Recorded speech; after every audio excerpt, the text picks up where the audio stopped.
Good day. Welcome to Mayorkings TV News. I am Matu Okwemitorishe, and here are the headlines. Sibe highlights Delta's tourism transformation under Oboiwori. Governor Oboiwori commends peaceful PDP Congress, urges unity among new leadership. Ukodiko presents scholarship certificates to beneficiaries. Flood spreads to 29 states in Nigeria, says NEMA.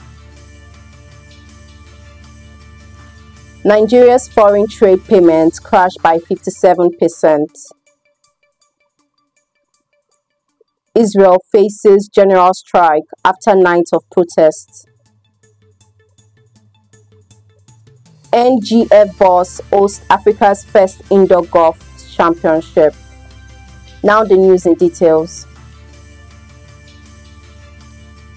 The Director General of the Delta State Orientation and Communications Bureau, Dr. Fred Latimo Sibe, has hailed the transformative strides in the tourism sector under Governor Sheriff Oboiwori's administration. According to Sibe, Delta State is witnessing a surge in tourism activities, with new resorts and luxury hotels springing across the state, attracting visitors from around the world.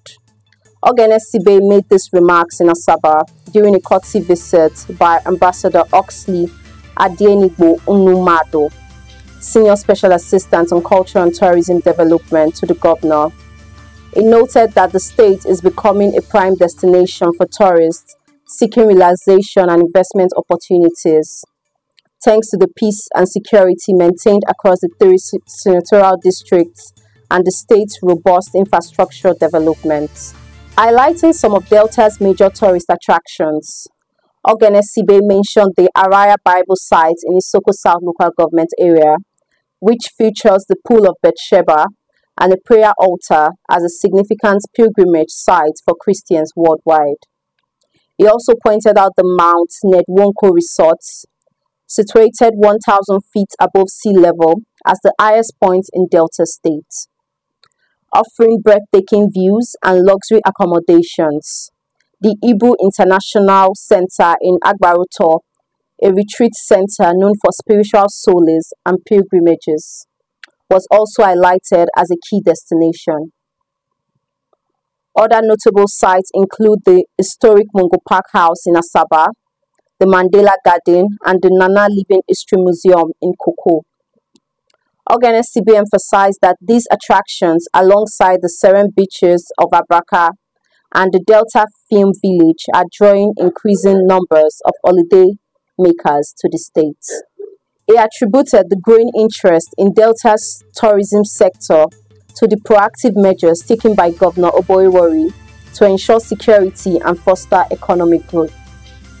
He assured that the Delta State Orientation and Communications Bureau would continue to promote these tourist sites locally and internationally, positioning Delta State as a major hub for both leisure and spiritual tourism.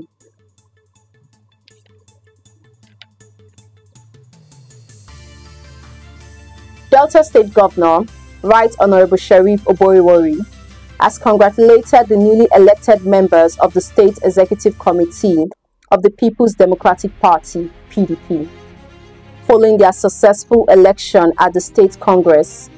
Speaking to the journalists after the event, Governor Oboiwori praised the peaceful conduct of the Congress and expressed gratitude for the prevailing unity within the party. The governor emphasized the importance of maintaining unity within the party, particularly as it prepares for the 2027 elections. However, he cautioned against focusing too much on the upcoming elections, urging party members to prioritize good governance for the people of Delta State.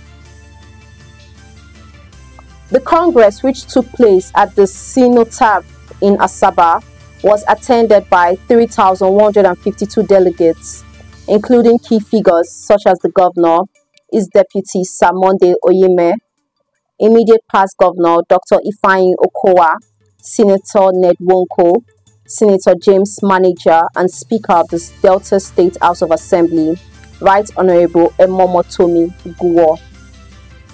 The election was overseen by a team of PDP officials from Abuja, led by Professor Frank Collins Okafor, and was supervised by officials from the Independent National Electoral Commission (INEC), as well as independent observers.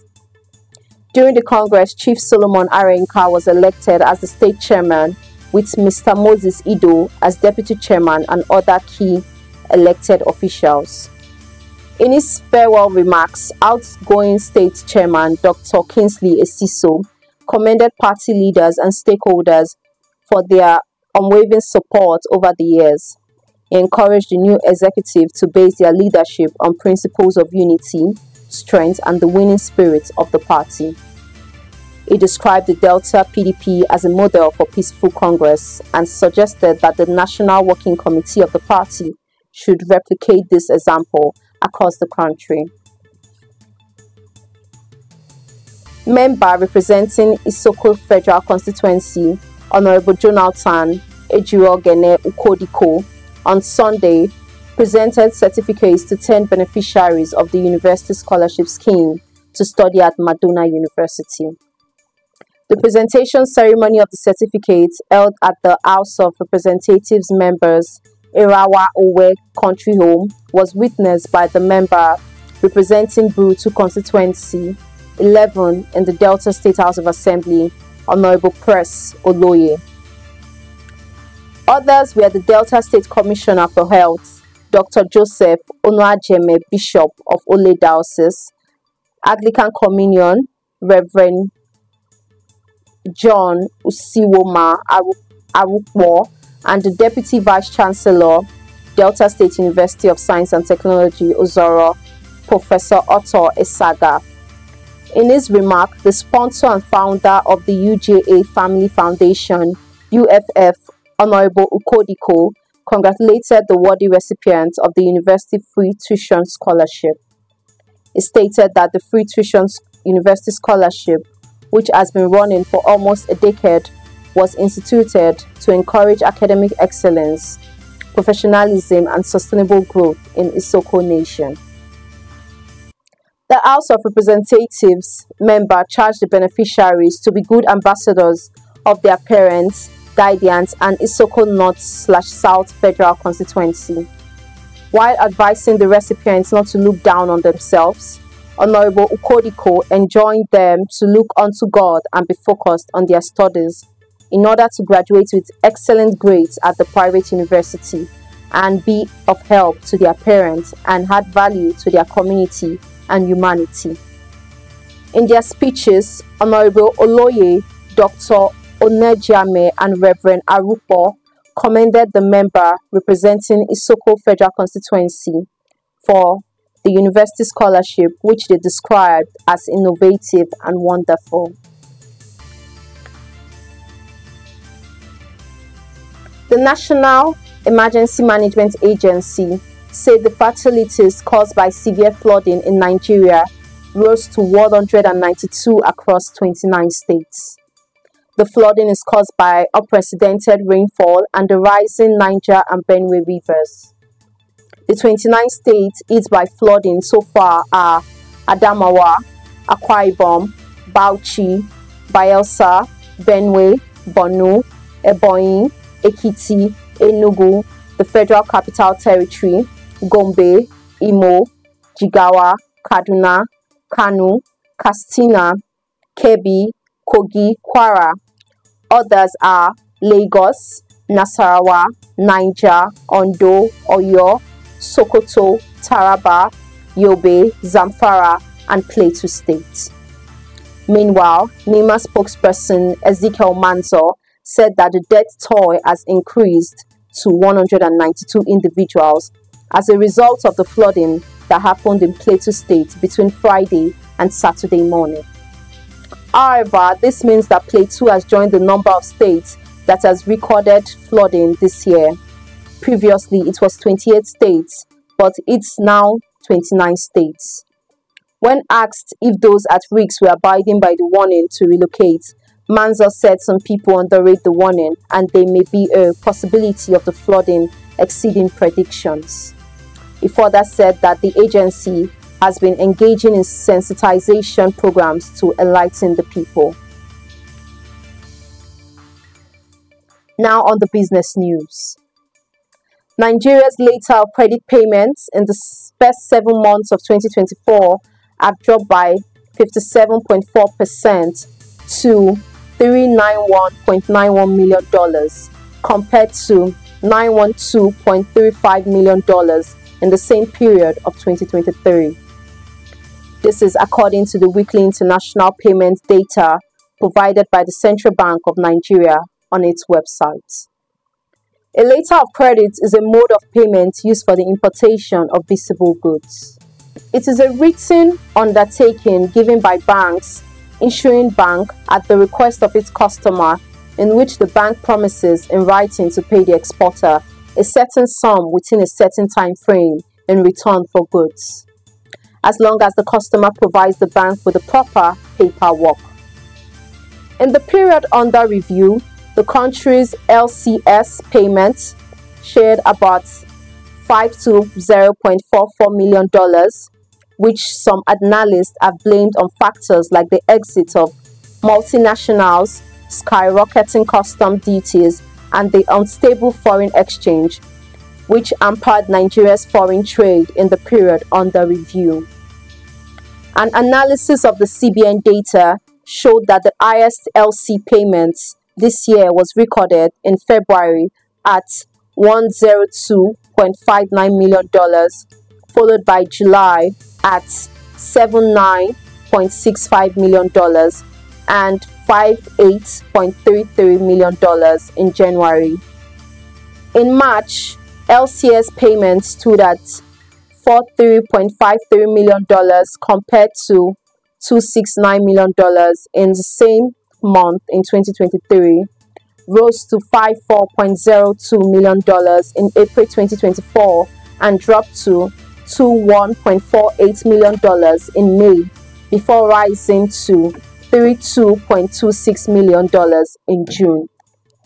Speaking on the trend, the managing director of Otter Steven Asset Management Limited, Tunde Amolegbe, is of the opinion that the decline was expected given the unstable exchange rates, skyrocketing customs clearance charges, and of course the exit of major international companies and the closure of other manufacturing in the country. Now on the foreign news. Israel is braced for a general strike as protests continue over what is seen as the government's failure to secure the release of hostages held by Hamas.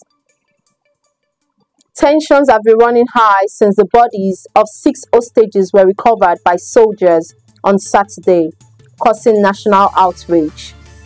On Sunday, tens of thousands of people railed across Israel, accusing PM Benjamin Netanyahu and his government of not doing enough to reach a deal over the remaining hostages taken by Hamas during the 7th October attack. The call for a one-day strike on Monday was issued by Israel's biggest labor union, Histadrut, whose leader Anon Bar David said the country was getting body bags instead of deals. The government has reacted angrily to the union's action, with far-right finance minister Bezalel Smotrich accusing it of playing into hands of Hamas. It is unclear how widely the stoppage will be observed after several cities announced they would not take part. However, the call for a nationwide strike is the latest sign that public anger at the latest hostage killings is not about to subside. Now on the sports news.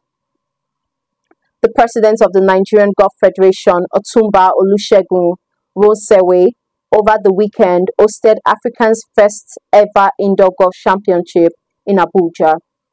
No fewer than 150 lady golfers from various golf clubs in Abuja attended the championship at the Golf and Health Signature. Speaking at the event, Rosewe said hosting the championship, the first ever in Africa, was a thing of joy and pride for Nigeria. The NGF president added that the course would be a hub for the growth and development of young talents who would represent Nigeria in different circuits across the world.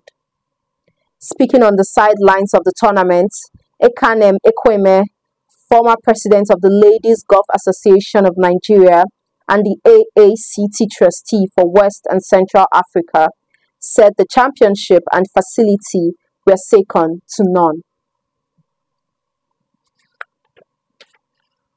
Now the recap on our headlines. Ogenesibe highlights Delta's tourism transformation under Oboriwori. Governor Oboriwori comments peaceful PDP Congress, urges unity among new leadership.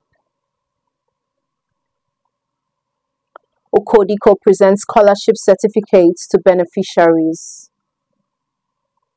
Flood spreads to 29 states in Nigeria, says NEMA. Nigeria's foreign trade payments crashed by 57%. Israel faces general strike after nights of protests. NGF boss hosts Africa's first indoor golf championship. That's the news as edited by Emanuela Timiala. I am Matu Okpemitorishe. Thanks for watching.